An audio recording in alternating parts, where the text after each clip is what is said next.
Further ado, we'll go into the next speaker of our Richard Williams speaker system, or speaker series, rather. Brad Velardi is a Utica native and a graduate of Notre Dame High School and SUNY Polytechnic Institute. He co-publishes the Greater Utica Magazine with his father Dominick, and today he will be detailing its 10-year history and highlight some of the stories about Clinton that he has covered in the past. So, welcome, Brad.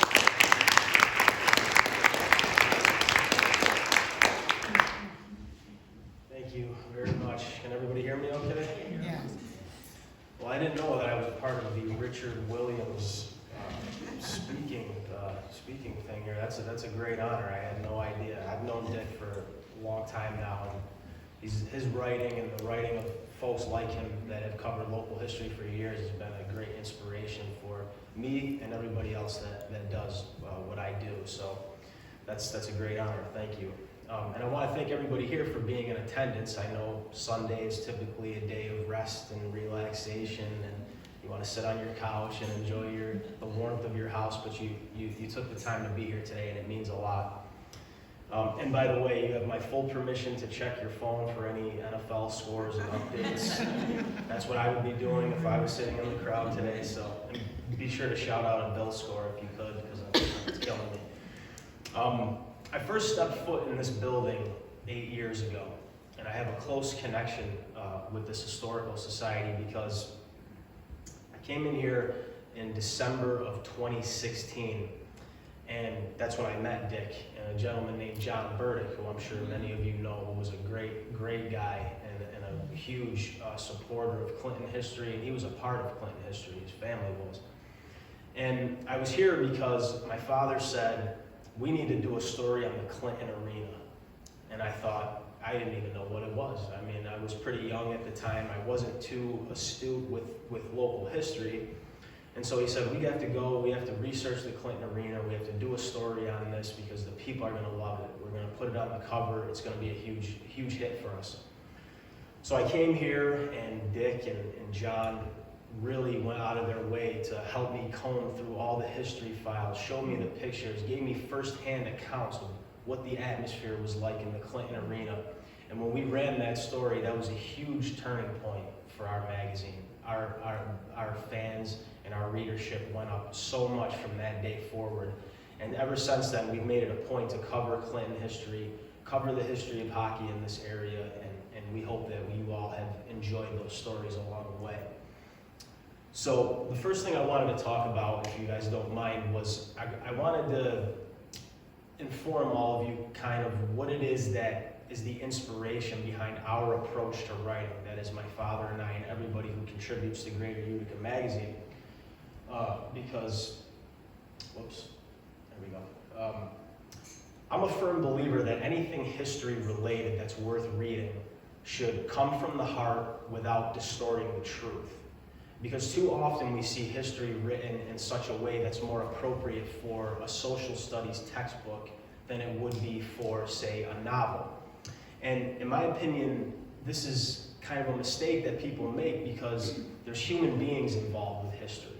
And anytime there's human beings involved, there should be an emotional and spiritual component to the storytelling. Otherwise, how can the reader relate to the subject?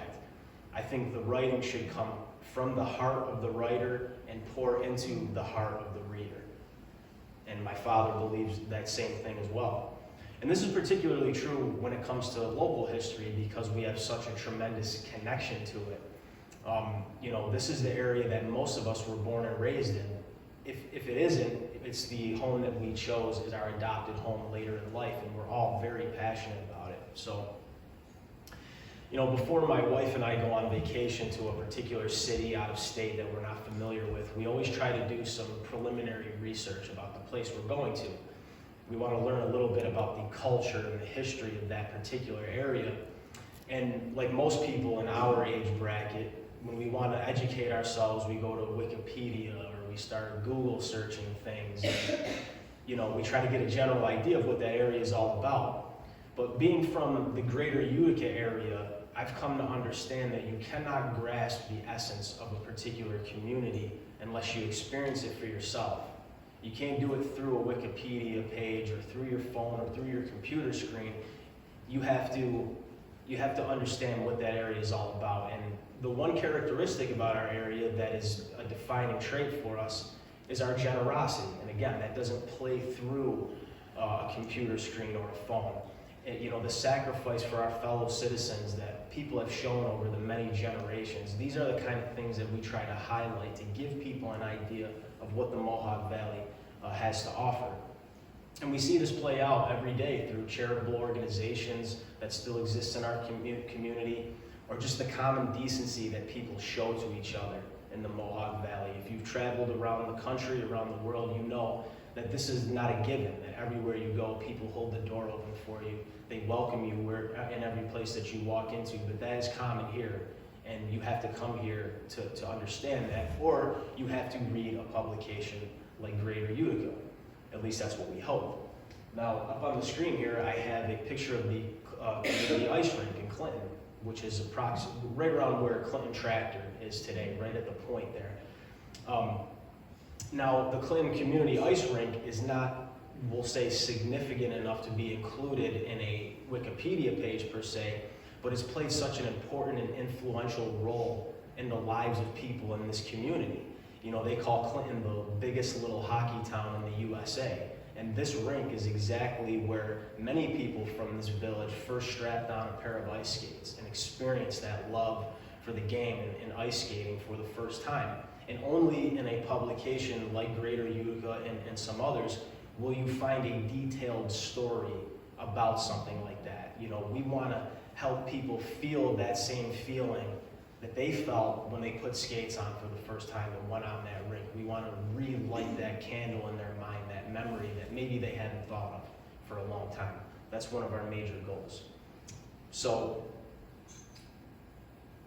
why is history important? And I felt like this is an important thing to cover. It's a question that I've struggled with throughout the course of our business, because I knew it was important, but I could never quite put my finger on what it was that made it important. But I recently came to a realization, and I'm sure many of you can relate to this, that as I've grown older, my perspective and my relationship with my parents has evolved over time. It's different than it was, at a different time in my life. And I recently was watching a show online where a gentleman kind of described what I'm talking about. He said that we go through a process of idolizing, demonizing, and humanizing our parents, which basically he means that when we're small children, we idolize them. They're larger than life. They're this great thing that we could never imagine being. When we're adolescents, we demonize them because they won't let us stay out past 9 o'clock or maybe drink things we were not supposed to be drinking at the time. Not that I ever did that. But then when we get older, when we start to understand the real world, we begin to humanize them, and we begin to relate to them and empathize. And that's exactly what we do with historical figures and events. I feel like there's a very similar relationship. And another way that it's similar to the relationship with our parents is that when we're kids, we really don't care much about our family history. We don't care much about our parents' past. We don't ask them the questions that we honestly wish we could ask them later on in life. But then we come to realize that the people that they are greatly influence the people that we are today. And suddenly we become more interested. And this is especially true when it comes to local history, because learning about local history helps connect the dots from our past to where we stand here in the present. And the other point that I thought was important was that you always hear the phrase that if we don't know our history, we're doomed to repeat it. And that's a pretty pessimistic way to look at history, in my opinion, because there's a lot of history that is well worth repeating. And I'm sure many people have seen exactly what I'm talking about. Look no further than the innovators, the inventors, the architects, the entrepreneurs, laborers, benefactors, and community organizers who have populated the Mohawk Valley for many, many years. That history is worth repeating, and we shouldn't just throw it aside and say, we need to constantly be evolving and moving in a certain direction. So hopefully these opening remarks didn't put you all to sleep. When Dawn told me that this was going to be a 40-minute thing, I thought these people are not going to want to listen to me for 40 minutes. Only my wife can listen to me for 40 minutes, but that's because she has nowhere else to go. She can't escape, so she has to sit there. But I wanted to get in a little bit into the history of our publication so that I can give you guys an idea of how we ended up where we are today. And it was 10 years ago, last year, that my brother Nicholas, my father Dominick, and myself set out on this journey that has led us to Greater Utica Magazine. And during that summer of 2013, my father and my brother had both lost career jobs that they thought they would be working in for the remainder of their professional lives. And at the same time, I graduated and earned my business degree from SUNY IT. It used to be SUNY IT. I wasn't a very good student, to be completely honest, and like many people my age in that situation, I really didn't have much direction or idea for what I wanted to be. And the three of us were kind of desperate at the time, and you'll realize that when I lay out these several entrepreneurial attempts that we made along the way. The first one being that we attempted to start a home improvement business. And this would have been fine had my father not been 60 years old and if my brother and I even knew how to work a screwdriver, which we didn't. So it really wasn't working out. It only took about 2 months for us to realize that this was destined for failure. But it did lead us down an interesting road that kind of got us to Greater Utica Magazine. It was during that same winter of 2013 that we sent out a direct mail advertisement flyer to people around the neighborhood to let them know about this great home improvement business that was opening up in Utica and all these wonderful services that we had, one of which was roofing, and my father and I are both afraid of heights, so I don't know how we would have tackled that issue at the time. But I guess we were going to cross that bridge when we got there. But after realizing that the home improvement business wasn't going to work, we looked at the flyer and we said, well, maybe we can do something with this postcard. Maybe we can go door to door and maybe sell some advertisements to local businesses, and we'll put display advertisements on one side and we'll put coupons on the other side. And after devising a sales strategy, so to speak, in a spare room at my mom and dad's house, my brother and I hit the road and we attempted to sell a product that never existed before, nobody ever heard of before, obviously. And some of you may remember it.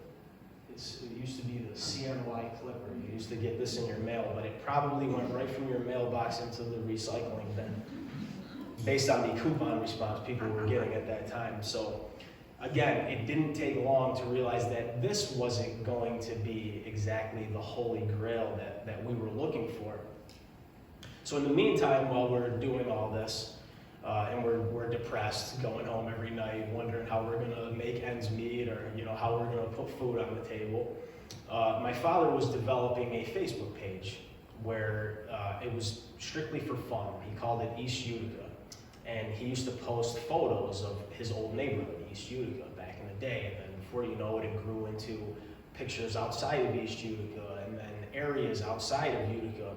And it was basically a collection of nostalgic and historic photos where the community came together and they said, hey, I remember this place, that was on the corner of such and such. My grandmother used to take me here, and before you know it, it became this community where people got together every night at the same time. He would always get on his computer at 7 p.m.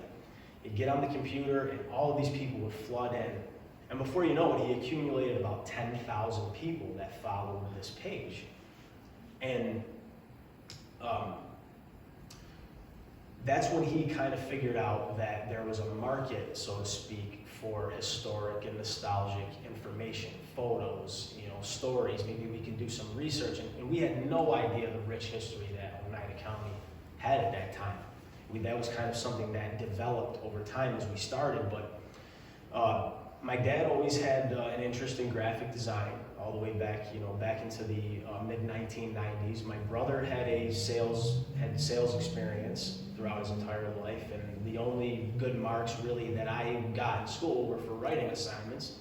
And so we decided, what if we take the relationships we've developed through this postcard, and we apply them to this magazine format, and we'll start writing articles, and we'll take these historic photos that people really enjoy, and we'll put them in this magazine form.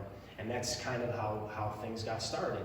And that was in December of 2014 that we launched the first edition of Greater Utica. This coming month will be our 10th anniversary. And in the beginning, my brother and I, we dealt with a lot of rejection in the advertising sales division. But we maintained hope, and we were hoping that someday that this would all be worthwhile and this would actually become something one day. And, my dad was not an easy boss. There was no excuse for not selling ads. And I dreaded coming home every night. At the end of the day, he'd be sitting there, all the lights were off in his office and the computer screen shining on his face with the glasses on the tip of his nose, and it was like walking into like the principal's office. And he'd say, "What'd you guys do today?" Yeah, "Oh, hey, we talked to this guy and he said maybe next month he's gonna think about possibly," and it just was a disaster. He'd end up yelling at us, and then we'd have to start from square one the next day. But luckily, the abilities that the three of us had kind of coincided well together. We were able to make it through some of those tough times and be, where we are today. My brother has since moved on from the business and he's become successful. He owns 2 restaurants in the Greater Utica area, and so my father and I continue on the Greater Utica mission. And there's been so many people that supported us out of the kindness of their heart during those early years. They knew they weren't going to get response from the ad, but they advertised with us anyway, and that kind of got us through that time as well. So between their generosity and honestly just the grace of God, we've been at this for a decade now. So this photo that you see here, I'm going to flip back to this slide. This was the photo on the cover of our very first magazine. That's Busy Corner in downtown Utica. You see Dogs Drugs there. And that was a 16-page magazine. It felt like a church flyer in your hand. It was so thin.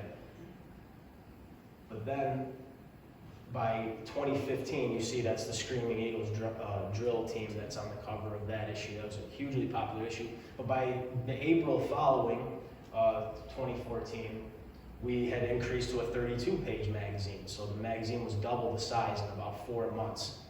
And then you see Proctor Day in 2016. That Mohawk Airlines issue in 2017 was our first 48-page magazine. So now, in about 2.5 years, we had tripled the size of the magazine.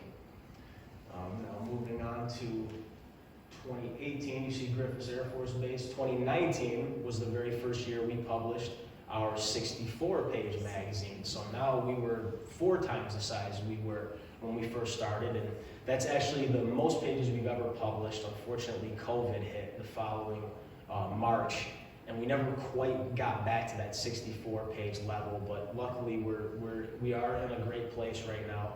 It's just we're a little short-staffed, so 64 pages is kind of crazy. But and then you see Rhodes General Hospital there. That was about where the Utica Business Park is today, also where Notre Dame High School is and New York Mills High School, all in that area. You see Thomas R. Proctor and his wife Mariah there. And then last season was our very first Utica Comets season preview, which we are doing annually now for our October issue. And that brings us to this year, 2024, which, as I mentioned, is our 10th anniversary. And I wanted to touch a little bit on what I call our 3-pronged mission for Greater Utica Magazine. It kind of explains what gets us out of bed every day and what offers us a focus to narrow in on, and it gives us a guide on what to pick for our content every month. And the 3-pronged mission is pride, promotion, and education. And those are our goals that we try to achieve every month. So we'll start with pride. Now the first one is pride, as I mentioned. And it's not the kind where you're impressed with your own success or the kind where you can't admit that you're wrong about something. It's the kind of pride that someone else instills in you through their accomplishments and through their performance. And it makes you proud to be from the same place that they're from. We try to highlight those individuals. Pride in our history, understanding that this area that we call home didn't just appear out of thin air. It's an accumulation of all the contributions of generations of people that came before us. And this leads to people having pride in their community and appreciation and taking care of the gifts that have been passed down to us while creating new ones for the next generation. And it raises the bar of expectation. You know, when you see a story like that right there is the Soldiers and Sailors Monument on Oneida Square in downtown Utica, those people, those thousands of people surrounding the monument, were all there for the dedication ceremony of that monument. And that's the kind of pride that the people took in their country and in their community. And when you read about the passion and the commitment that these people had, we hope that it inspires people that are reading the magazine to take that same kind of pride and passion in the community so that we can make events that are special like this happen once again. Promotion. You see the Ventura family up there. I'm sure everybody's familiar with them.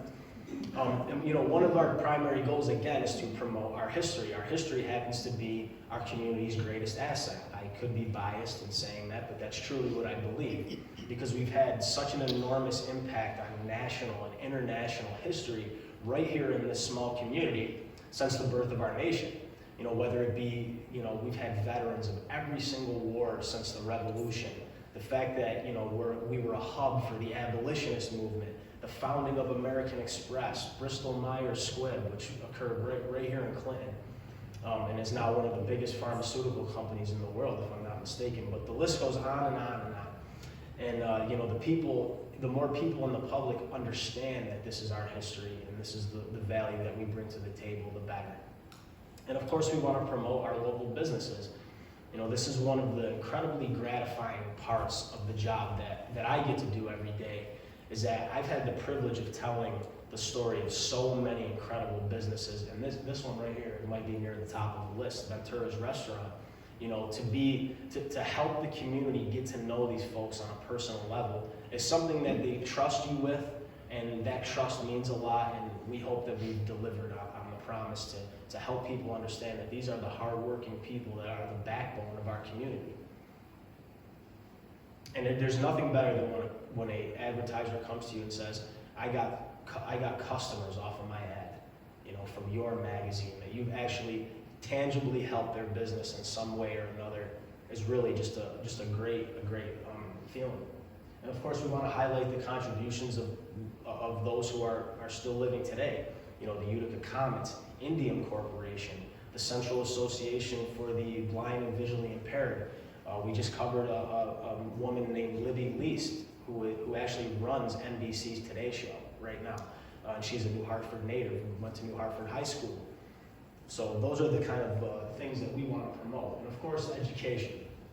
Now, we want to educate the public on all types of things that we've covered in the previous slides, but we also want to educate ourselves, speaking for my father and I, because when we have a desire to educate ourselves, it pushes us to go the extra mile in our research to find as much useful information as we can. And that allows us to educate the readers in an effective way and bring something to the table that might be meaningful to them. Now, since we're in Clinton, I figure it would only be appropriate that we would cover some of the Clinton topics that we've done in the magazine before. Do we have any Clinton natives that are here today? Okay, all right, we got a few. So anybody from Clinton understands that this is one of the most impressive villages in all of the United States, and I mean that genuinely. I would argue that if there was such a stat for most history per square mile, that Clinton would be ranked near the top of all villages in the entire country. And there's so much that I really can't get into all of the stuff that we've covered today, so I've narrowed it down to 3 categories. Again, politics, sports, and education.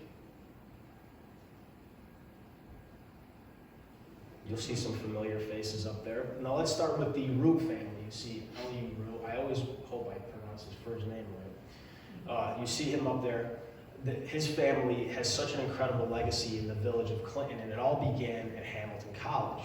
The tie between Hamilton College and the Root family goes all the way back to 1833, when L.U.'s father, Orrin, graduated from the school in 1833.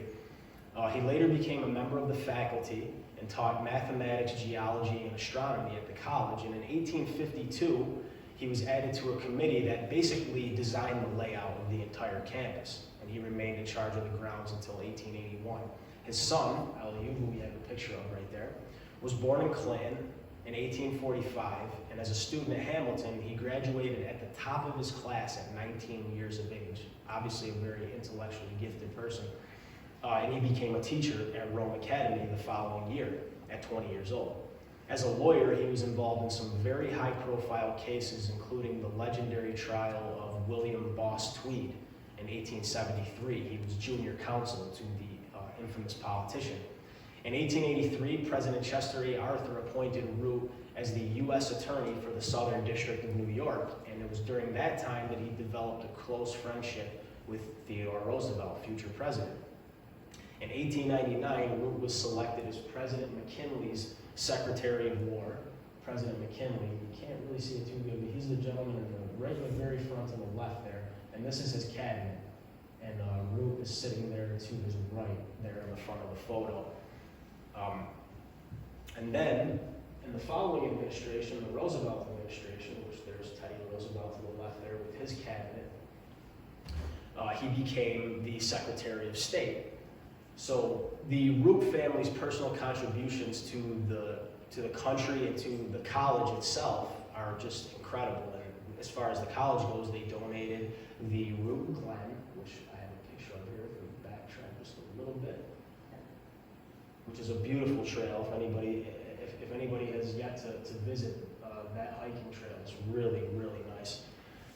They also have the Root Hall of Science and the Root Fellowship, and the LU Root House, which is located on campus. You see it there in the top right corner, is a National Historic Landmark and is on the National Register of Historic Places. And here's an incredible chain of Mohawk Valley political history.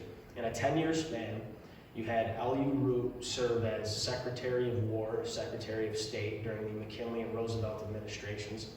William Howard Taft becomes his successor in the following administration, and then William Howard Taft chooses Utica's James Sherman to be his vice president, and they won that election in 1908. So that is a pretty amazing impact on the nation for such a small community as ours. Now you also see President Grover Cleveland up there, who also has a major connection to Clinton. He was born in Caldwell, New Jersey, but as a young boy, his family moved to Fayetteville, New York. They lived there for approximately 9 years. The family eventually relocated to Clinton, where Grover attended Clinton Academy. His sister Rose was the youngest of the siblings. She was educated at the Houghton Seminary in Clinton, where she later taught. Now, when Cleveland took office in 1885, he was a bachelor president. And as a result, his sister Rose accompanied him as the First Lady of the United States. So we can say that a former president and First Lady both once lived in the village of Clinton at the same time. Another amazing accomplishment. Cleveland did return to Clinton in 1887 to celebrate the village's centennial, and he also visited Utica during that same trip. That's him in downtown Utica with a huge crowd of people surrounding him there. So, of course, I mentioned sports, and if we have to be honest, if we're talking sports in Clinton, we're talking hockey. It's not necessary really to talk about anything else because such a rich hockey history has taken place here. And it all started with the gentleman you see there in the top left corner, Albert I. Prettyman, who was hired by Hamilton College as their first physical education teacher and coach. His hockey days started as a boy on his pair of 50-cent skates, and as a student at Springfield College, he played for the varsity hockey team, graduating in 1906. After going through several jobs at different schools, he landed in Hamilton in 1917, where he founded Hamilton's very first ice hockey team, and history was made from there because this was the very first ice hockey team in the history of the entire Mohawk Valley, and that's where the hockey legacy began. From that time forward, Clinton had total hockey fever, and they eventually constructed Sage Rink, which is, again, in the bottom right corner there in Hamilton. That's been their home ice since 1921. And as popularity increased throughout the 1920s, the Clinton High School team was eventually formed. According to local legend, when the principal of the school and head coach of the basketball team, he arrived at a scheduled practice at the school and none of his players were there. And he had no idea what was going on. So he got in his car, he drove around the village, and he ended up finding out that all of his players were at that community rink that I showed you a picture of in the very beginning. So it became very clear to him that this was a hockey town. There was no sense in trying to start a basketball team, and that's where the Clinton high school hockey legacy started. And over the years, they've won so many Section 3 championships, New York State titles. They have been known as one of the great hockey programs all across New York State for many, many years. Now, backtracking a bit to the 1920s, the outdoor rink was the birthplace also of the Clinton Hockey Club, one of the great treasures of this village. They were founded by Clinton native and Hamilton College graduate Edward W. Stanley, who's in that picture with Greg Batt there in the top middle. The team, I don't know how many of you know, but that team went on to become the Clinton Comets, and for many years, Stanley would serve as the team's manager. He would become incredibly instrumental in the construction of the Clinton Arena on Kirkland Ave, and after the original arena burned, and the photo of the fire took place on September 11, 1953, under his leadership, the construction of the second arena was finished just 4 months later. And by January 16, 1954, they were dedicating a new arena, and the Clinton Comets were already playing home games 4 months after the fire, which is unbelievable. Go back to the hockey. Now, of course, the fire itself was a source of great sadness for the people of Clinton, but it also offered them an opportunity to show what an incredible community they were. And in fact, this story in particular is one that kind of embodies what this community is all about and has been all about for many years. J. Gordon Talbot was the foreman for Operation Cleanup, as they called it. And he saw the entire weekend unfold where volunteers from all walks of life, lawyers, teachers, doctors, laborers, high school boys and girls, mothers, everybody came and flooded the site of the fire and cleaned up all of the debris. And he said it was simply unbelievable to see that whole community, all these people come in and spend their entire weekend, Saturday and Sunday. This was during the school year. The kids came and sacrificed their time to pick up all of the debris, and all different organizations like General Electric, Commercial Travelers, Insurance, they all donated a helping hand, and funds were donated from all across the community. And as a result, that new arena was built within 4 months, as I mentioned. And the Clinton Arena was also the home of the Clinton Comets, as I mentioned. And in 1960, when the Utica Odd was built, they split home games between the arena and the Utica Odd. That team you see up there, the 67-68 Comets, they amassed a record of 57, 5, and 10, which today, if I'm not mistaken, is still the greatest record in the history of professional hockey. So arguably the best professional team ever played right here in Clinton. So that's another great piece of Clinton history. The last part of Clinton history that we'll cover here is education, which has a rich education history. And we'll start with the Clinton Liberal Institute that you see there in the top right corner, which was founded in 1831 by the Universalist Church of New York. The Institute's all-male school was constructed at the corner of Utica and Mulberry Streets. The female school was located at 14 Utica Street. Both of these schools were financed entirely by trustees of the school. Now, during the period that the Clinton Liberal Institute was located in this village, which it was until 1879, they had some very, very impressive alumni. I'll mention two of them. Adolphus Clay Bartlett was one of them. He was a general partner in a wholesale hardware company, which eventually developed the brand True Value, which many of you are probably familiar with. That company started in Clinton. Then there's Clara Barton, who attended the Institute. She's a National Women's Hall of Fame inductee, and she's also was a hospital nurse during the Civil War, a suffragist, and she's also the founder of the American Red Cross. So the founder of the American Red Cross was educated right here in this village. Now we also see the Clinton Union School and Academy, which also was known as the Marvin Strait School, and for nearly a century was an educational institution right here in the village before it was transformed into an apartment complex, which it is today. The establishment of this school was the beginning of the public high school system in Clinton. Prior to its opening, education in Clinton was provided strictly through private institutions, the first of which was the Hamilton Oneida Academy, which eventually became Hamilton College in 1812. So these are just a handful of incredible examples of history that has taken place in this small community, and there's so much more, as I mentioned. I thought it was important before I wrap up my presentation to make a very important acknowledgement I have to let you all know kind of how Greater Utica Magazine was able to survive for 10 years and why it continues to go on. Of course, the most important part to know is that we did not do it alone. From the beginning, we've had such great support from local businesses and great support from folks like you who decided to take time out of your Sunday to be here and hear this presentation and continue to pick up the magazine every month. We hope you know how much that really means to us, because when I'm loading up the magazine rack every month and I have somebody come up to me and literally before I have a chance to put it on the shelf, they take one out of my hand and say that they read it every month, that really means a lot. We don't take those moments for granted, so we really appreciate that. And of course, we've had so many God-given opportunities that are not, in our power, that we're so extremely grateful for, including the opportunity to stand here today and tell my story to you. So thank you very much.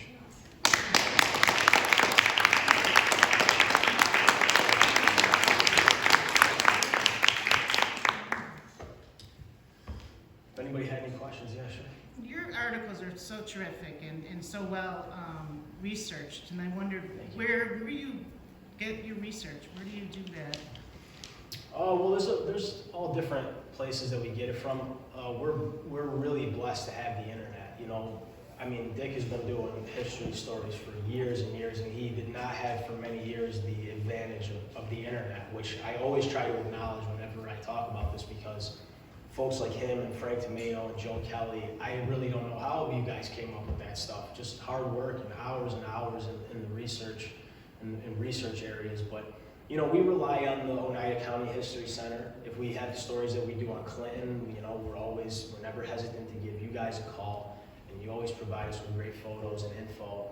So it's a combination of actual one-on-one interviews that we do with people to get to like a primary resource, or we come to places like this, the Utica Library. So it's always a variety of different things, but the internet is probably what we rely heavily on, the heaviest on, I should say. Yes, sir.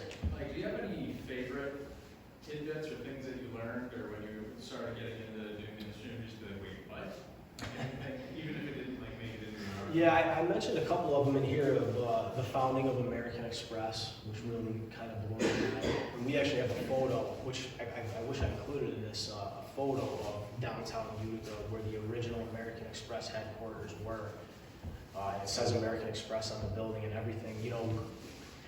I grew up in the 90s and early 2000s, and during that time, really there wasn't a whole lot of positive things being said about the Utica area, to be completely honest. And so as a kid, you kind of just felt like, this is this small town, I gotta get out of here, I gotta move to a bigger place so I can become a star like everybody thinks they're gonna be. But then you come to realize that such amazing things can happen anywhere. You find inspiration from these people. So American Express would be one of them, but also just the common everyday person that's able to do amazing things through charity, through just being generous to other people. The Central Association for the Blind and Visually Impaired, that's not just a Utica organization, that is a cutting edge, really innovative, amazing organization that's helping people that have, real disabilities all across the country and likely the world. So there's too many to count, to be completely honest with you, but those are a few of them.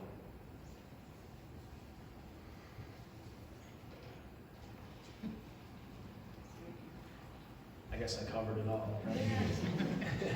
Yes, ma'am. I wondered what you're looking into right now for January, February, you're at least 3 months out.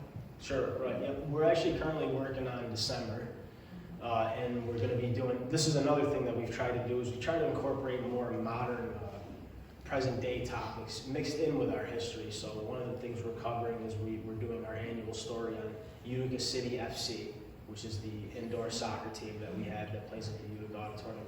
Been a great thing for this area, particularly the refugee population has really gotten behind that team. So we're covering that.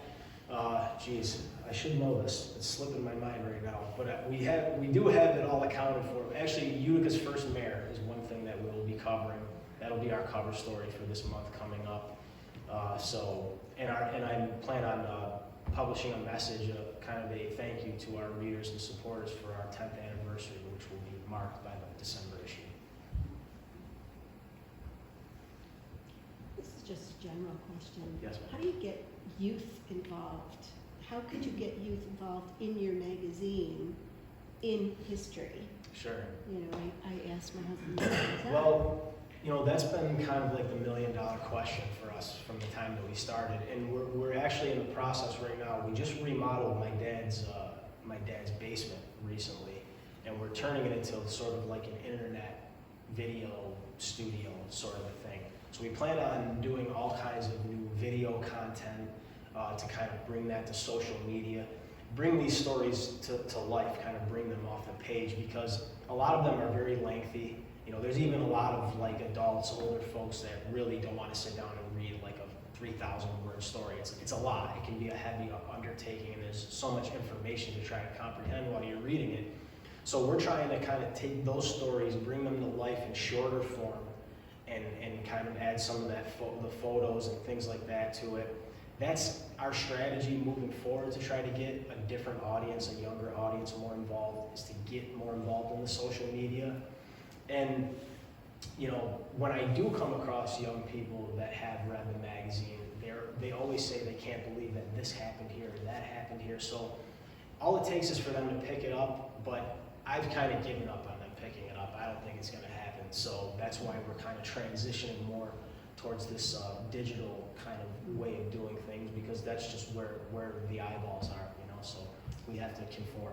Are you going to have two parts of the magazine, the printed part and the digital? Is that what you're saying? Yes, yep. We actually already publish the actual magazine on our website, so you can read it online.